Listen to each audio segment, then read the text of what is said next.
का राजा हिरण्यकश्यप अत्यंत शक्तिशाली और अहंकारी था। उसने कठोर तपस्या करके भगवान ब्रह्मा से ये वरदान प्राप्त किया कि उसे न दिन में मारा जा सके, न रात में, न घर के भीतर, न बाहर, न किसी अस्त्र से, न शस्त्र से, न मनुष्य द्वारा, न पशु द्वारा। इस वरदान के बाद हिरण्यकश्यप स्वयं को भगवान समझने लगा। उसने घोषणा कर दी कि राज्य में केवल उसी की पूजा होगी। जो भी विष्णु का नाम लेता उसे कठोर दंड दिया जाता। लेकिन हिरण्यकश्यप का पुत्र प्रहलाद भगवान विष्णु का परम भक्त था। बालक प्रहलाद दिन रात नारायण नारायण का स्मरण करता।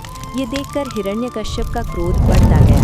उसने प्रहलाद को कई बार समझाया, डराया और धमकाया, पर प्रहलाद अपने विश्वास से डिगा नहीं। क्रोधित होकर हिरण्यकश्यप ने प्रहलाद को मारने के अनेक प्रयास किए। कभी उसे ऊंचे पर्वत से गिराया गया, कभी सर्पों के बीच डाला गया, कभी विष दिया गया, पर हर बार भगवान विष्णु ने अपने भक्त की रक्षा की। अंत में हिरण्यकश्यप ने अपनी बहन होलिका की सहायता ली। होलिका को वरदान प्राप्त था कि वो आग में नहीं जलेगी। योजना बनाई गई कि होलिका प्रहलाद को गोद में ले। प्राचीन समय की बात है। असुरों का राजा हिरण्यकश्यप अत्यंत शक्तिशाली और अहंकारी था। उसने कठोर तपस्या करके भगवान ब्रह्मा से ये वरदान प्राप्त किया कि उसे न दिन में मारा जा सके, न रात में, न घर के भीतर, न बाहर, न किसी अस्त्र से, न शस्त्र से, न मनुष्य द्वारा, न पशु द्वारा। इस वरदान के बाद हिरण्यकश्यप स्वयं को भगवान समझने लगा।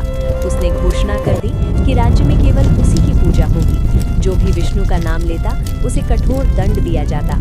लेकिन हिरण्यकश्यप का पुत्र प्रहलाद भगवान विष्णु का परम भक्त था। बालक प्रहलाद दिन रात नारायण नारायण का स्मरण करता। ये देखकर हिरण्यकश्यप का क्रोध बढ़ता गया।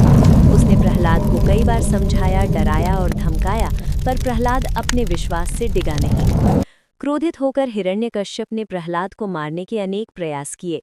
कभी उसे ऊंचे पर्वत से गिराया गया, कभी सर्पों के बीच डाला गया, कभी विष दिया गया, पर हर बार भगवान विष्णु ने अपने भक्त की रक्षा की।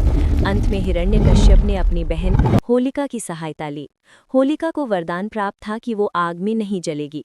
योजना बनाई गई कि होलिका प्रहलाद को गोद में ले। प्राचीन समय की बात है। असुरों का राजा हिरण्यकश्यप अत्यंत शक्तिशाली और अहंकारी था। उसने कठोर तपस्या करके भगवान ब्रह्मा से ये वरदान प्राप्त किया कि उसे न दिन में मारा जा सके, न रात में, न घर के भीतर, न बाहर, न किसी अस्त्र से, न शस्त्र से, न मनुष्य द्वारा, न पशु द्वारा। इस वरदान के बाद हिरण्यकश्यप स्वयं को भगवान समझने लगा। उसने घोषणा कर दी कि राज्य में केवल उसी की पूजा होगी। जो भी विष्णु का नाम लेता उसे कठोर दंड दिया जाता। लेकिन हिरण्यकश्यप का पुत्र प्रहलाद भगवान विष्णु का परम भक्त था। बालक प्रहलाद दिन रात नारायण नारायण का स्मरण करता। ये देखकर हिरण्यकश्यप का क्रोध बढ़ता गया। उसने प्रहलाद को कई बार समझाया, डराया और धमकाया, पर प्रहलाद अपने विश्वास से डिगा नहीं। क्रोधित होकर हिरण्यकश्यप ने प्रहलाद को मारने के अनेक प्रयास किए। कभी उसे ऊंचे पर्वत से गिराया गया, कभी सर्पों के बीच डाला गया, कभी विष दिया गया, पर हर बार भगवान विष्णु ने अपने भक्त की रक्षा की। अंत में हिरण्यकश्यप ने अपनी बहन होलिका की सहायता ली। होलिका को वरदान प्राप्त था कि वो आग में नहीं जलेगी। योजना बनाई गई कि होलिका प्रहलाद को गोद में ले।